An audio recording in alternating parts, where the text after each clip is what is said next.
everyone, it's Krissy back with another video. It has been a while since I've really done a sit-down one, but I asked a question on Instagram because it has been over a year now that I've actually been here. Kids are coming back next week and we're really excited. The room's all set up and I think pretty much ready to go. Kind of the big one, people were asking me what the year overall was like.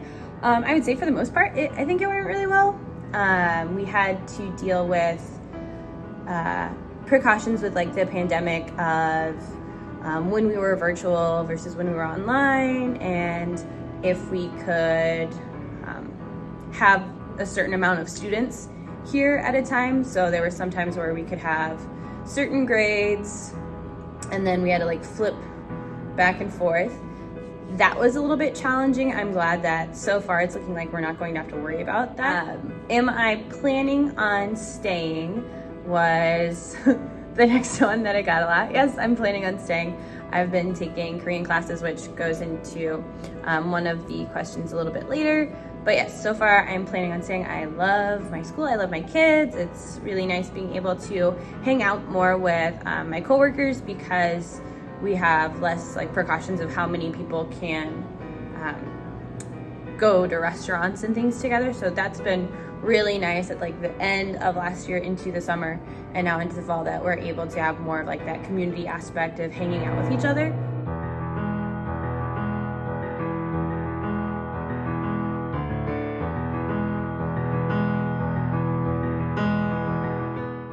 What's language learning been like?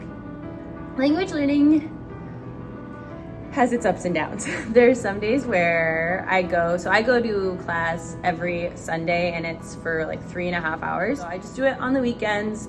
I know that makes it a little bit harder, but that's just how it works with my schedule. I've gone through so far their beginner program, their elementary program, and I just started this summer on their pre-intermediate, which that one for weekends lasts a year, so I'll be in that pre-intermediate level until like next July. Okay, reading I would say is like my strong suit of being able to figure stuff out by reading.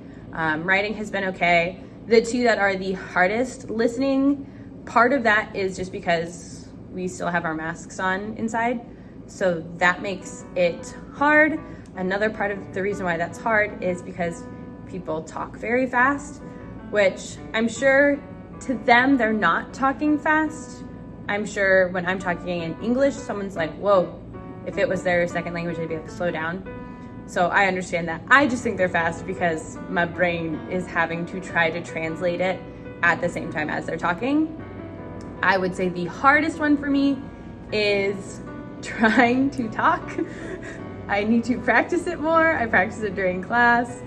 But that is definitely the hardest one for me. The next one is how it compares working here compared to like when I was working in the US, my salary and all of that.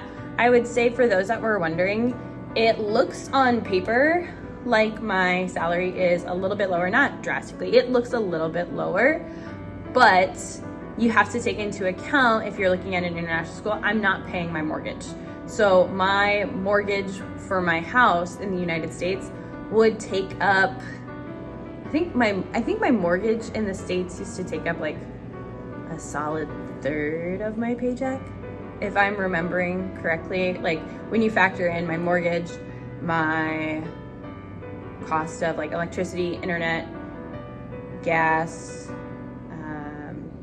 my car insurance, and like paying the gas for my car, it easily was well over a third of my paycheck. Comparatively, if you look and you're like, oh, your salary's lower, I'm saving more money. I have more money to do different things around Korea, to travel more, to eat out more, and I'm still able to put more into savings. It's also nice that I'm not having to worry about, like for me, I don't miss driving. Some people might miss driving. I don't miss driving. I love public transportation here. It does, on paper, it looks lower, but when you start to think of the things that you're not having to pay for in the US and different benefits that I get here that I didn't get in the States, it adds up that it actually goes in my favor here.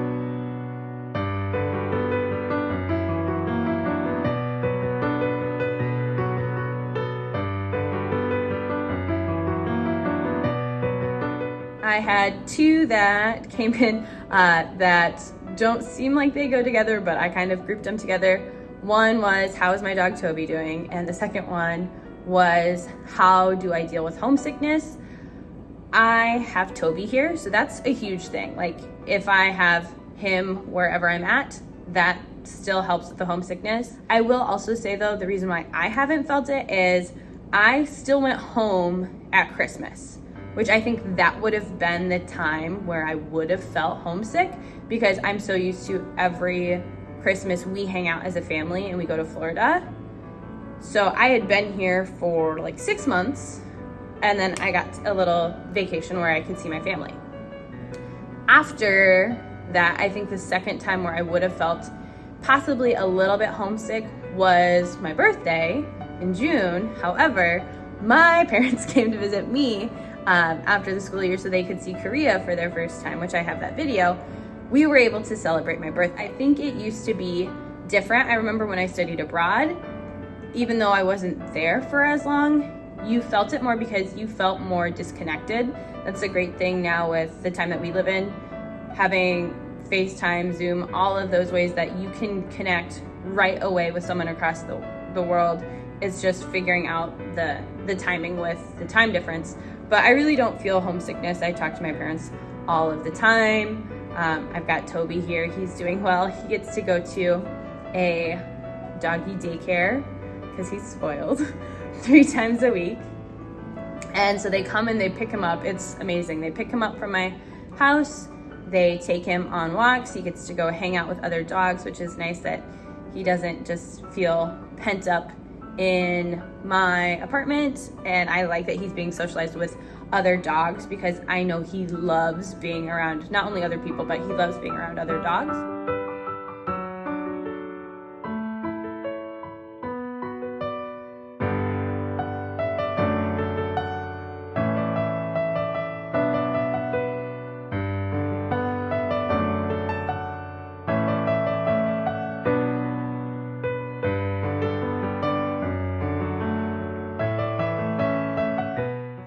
I had some questions about food, which are right up my alley. So one was foods that I like, another one was foods that I miss. I would say I'll start with foods that I miss, because there's really not that many.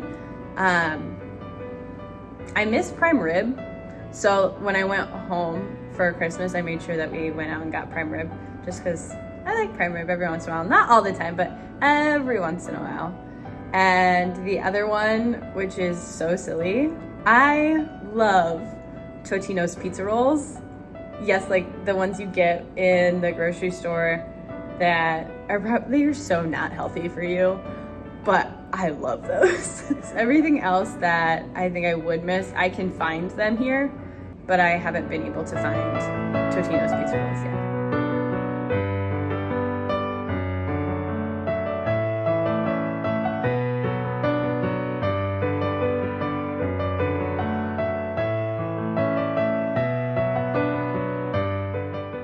I had a few people ask this question. I thought I answered this before, maybe I didn't, and asked if I was teaching English.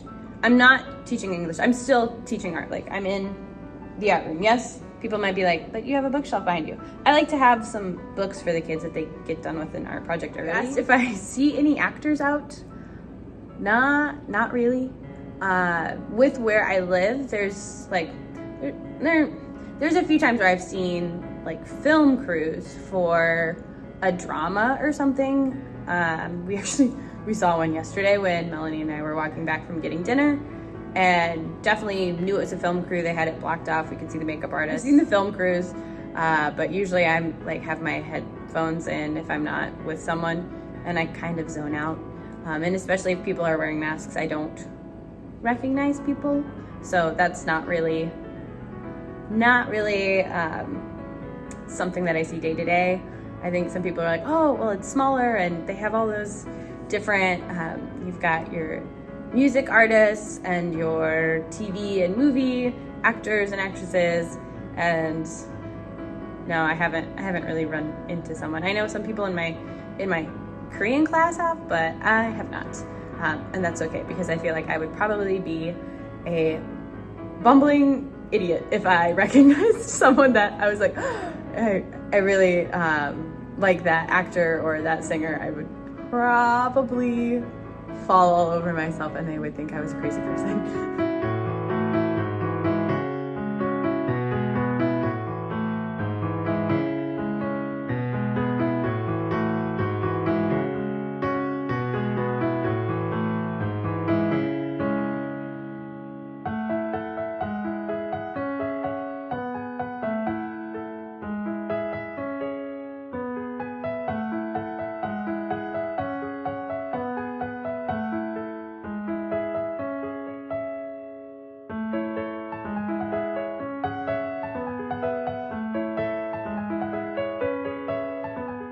With right now being like the beginning of August, we have our rainy season, so we don't get a lot of precipitation in the winter. We get it in the summer months. I had someone ask about kind of what rainy season was like.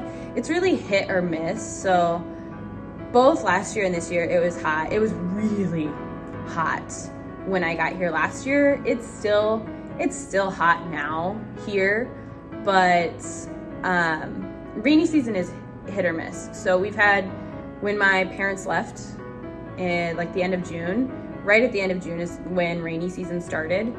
And we had, I want to say, a week and a half or like 2 weeks where it was almost constant. You were getting some kind of rain every day, if not all day. So we had a while there where we had some flooding along the river. The question of weekly videos came up and why they're no longer weekly, because I had a span there, especially last fall into right around December. I had a span where I was going strong of having like every single Saturday I would have something come out, but that's also because there was lots of places I was traveling to. It's been hot, so I haven't gone out to as many places just because it's been muggy, partially because I was taking my parents around for June, and then I just wanted to relax and unwind a little bit in July. I think I'm going to segue into just having like a monthly vlog where it kind of shows different things, and if I have one that's like a separate thing I really want to show, then it might be its own. So like this will be its own video apart from all of the ones that I do for August. So it might go up before the August vlog, or it might go up after. I know for Chuseok, so for like our Thanksgiving here, I think we're going to be traveling, which will be exciting, but yeah, I make no promises of always having weekly ones.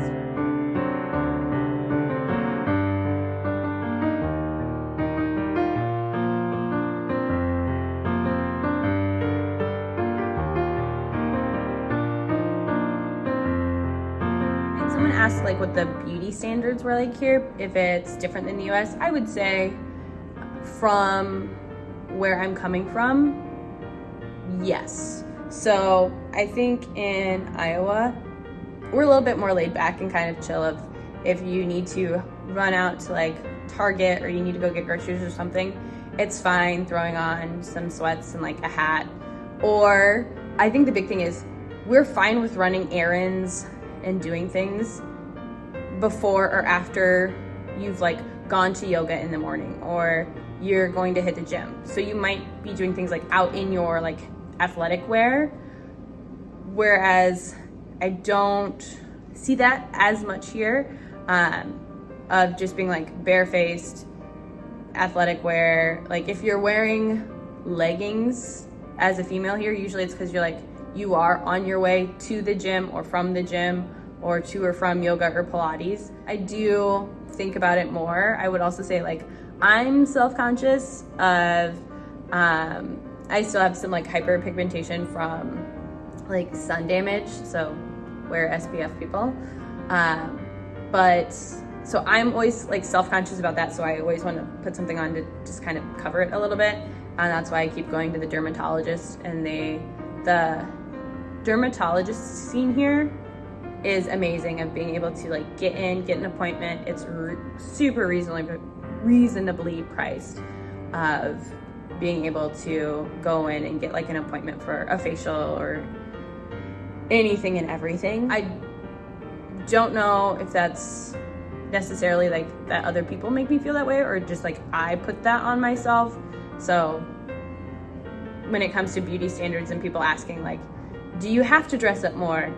I think you could choose not to, but with like the amount of people around you, like I don't want to stick out more than I already do. So it's like, okay, I don't want to be walking around, especially let's say I'm going to my Korean class. It's in Gangnam, and there's certain areas around Seoul that you can kind of tell there's a different style of like how people dress. So I would feel very out of place if I showed up in Gangnam in just like my sweatpants and a hoodie and walked in. I would feel weird getting off the bus. I could do it and no one would care, probably. I might get some looks, but no one would care. But I just don't, so.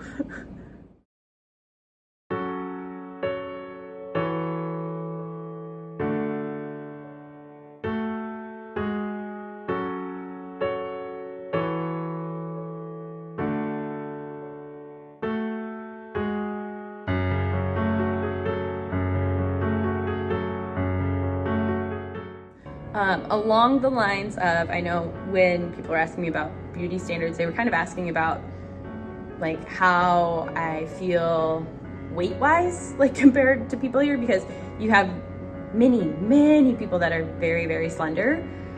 So that is something that you kind of think about, even if it's subconsciously sometimes when you're going shopping and you look at something that in the US, I could look at this and be like, oh, this is an X small in the US. And you look at it here and you're like, oh, it says that this is a medium. Or you could look at something here and you're like, oh, at this store, this says this is a large. Or actually, this says this is an XL. And I'm looking at it and I'm like, that's a small or a medium. So those can be things that kind of get to you, but I just try to ignore it and just be like, how does it feel when I put it on? Like, what does it look like? Who cares what the size is as long as they have a size that fits me? How does it look when I put it on? So it's not that it takes, like, I really don't care what it says the size is, but it's knowing what size to ask for can sometimes be disheartening. Or going some places and it's like free size and that's the only size that they have. And sometimes I'll go to a place and I'm like, oh, the free size is perfect. Cool. But there will be other times where you look and you're like, that free size is tiny. And subconsciously you might start to kind of beat yourself up, but you kind of just have to stop and be like, no, this isn't on me. Like, this wouldn't fit a lot of people here anyways. Just different with sizing wise, but that's everywhere, even in the US with sizes not being uniform. So it's just choosing which things you're going to let go of being like, oh, I was always this size, and so I always only need to look for this, and just being like, well, at this store I might be this size, and at this store I might be this size. Kind of depends what mood you're in. So some days like I don't even notice it, and some days just like being a girl where you might feel self-conscious in your skin, where you notice it more and you're like, oh, I feel like I look huge compared to someone else.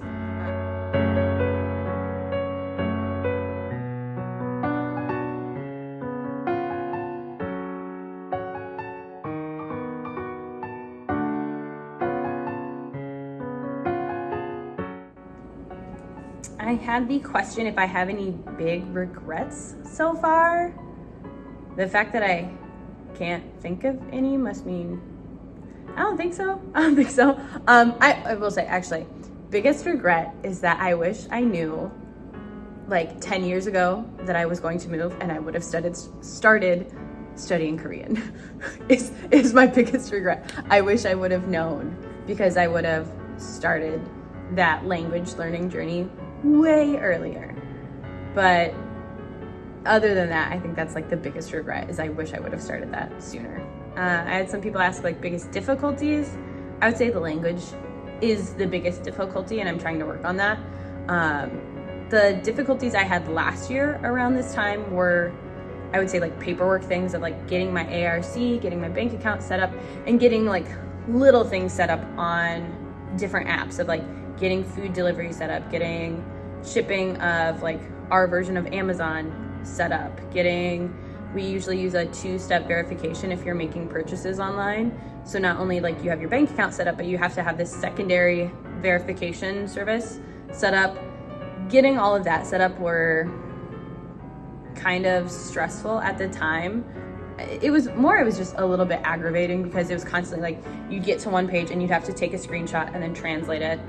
And then you'd click the button you needed and then it'd open a new page and you'd have to take a screenshot and translate it. So it just was not troublesome, time consuming. It was time consuming. It's nice that people are pretty open of like, you can use Papago, which is amazing. And a lot of people around the area that I live know at least some English, so you can get by. And if you know certain, like even just a little bit of Korean, that opens the door a lot. But personally for me, I want to know more.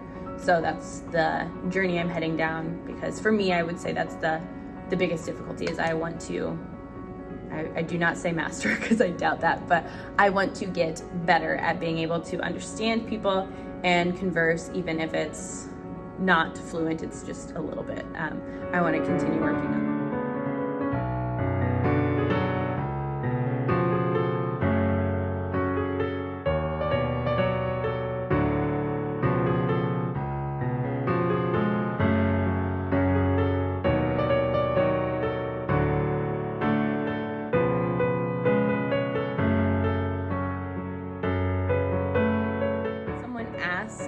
If I've had any like discrimination happen here,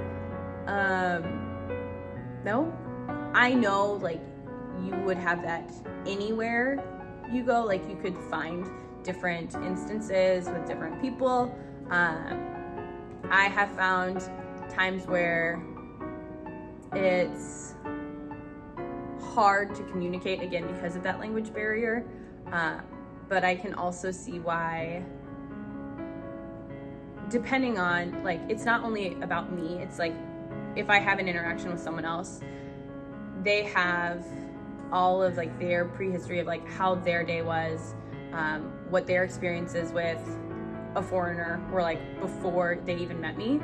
So they have all of that coming. So it might be like, oh, they were having a bad day, or they're really tired and they're at the end of their shift. And so they might just be like, the last thing I want to do is have to slow down and explain this to you because you came here where the overarching like vast majority is Korean. You should understand the language.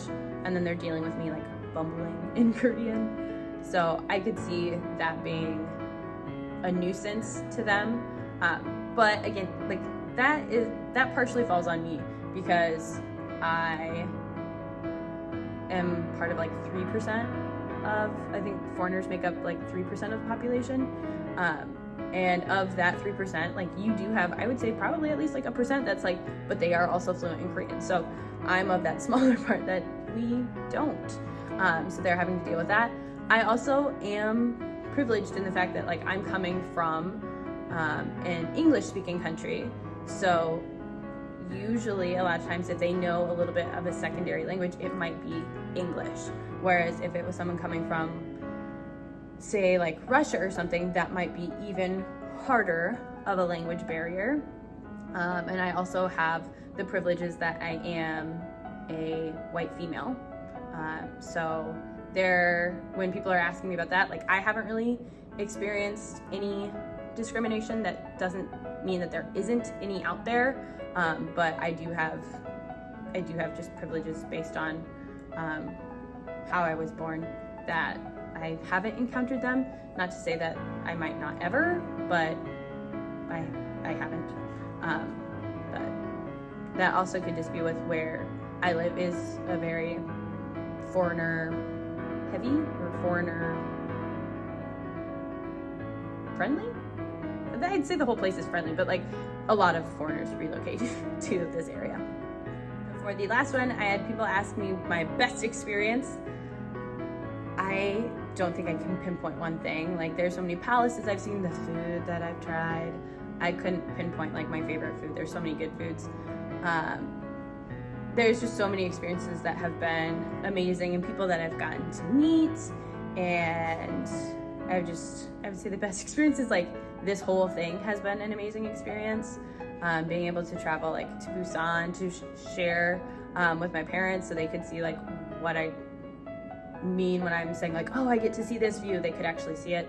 That has been amazing, but I don't know if I could pin down. Okay, the Stray Kids concert was probably so far has been like my favorite thing because I love Stray Kids. So if I had to say one thing, I would say probably the Stray Kids concert, but that's just because it was so cool going to a concert, partially because I haven't been to one in such a long time anyway. So that was awesome, and I've never been to a concert like that of just like the quality was so amazing. So that would probably be, if I had to rate it if I would have to say like the best experience of that year, probably that one, because I was smiling like a total goof for the rest of that week. But there's been so many experiences, and the museums and different places I've gone to. So it's hard to pinpoint one. It's been awesome. There's been things that have been like stressful and days that have been stressful, but I can't even really pinpoint what those were, because on the vast, like when I look back on this last year, the good memories like float in, and those are what I think of first, and then all the little things that make you bothered, they just kind of fall by the wayside. So I would say that pretty much sums it up. I think those are all the questions I got for kind of what this year's been like. So I'll keep you posted, and we'll see what happens during year 2. But thanks for taking the time to watch. Like, comment, subscribe, leave me feedback, and I will see you all next time. Bye.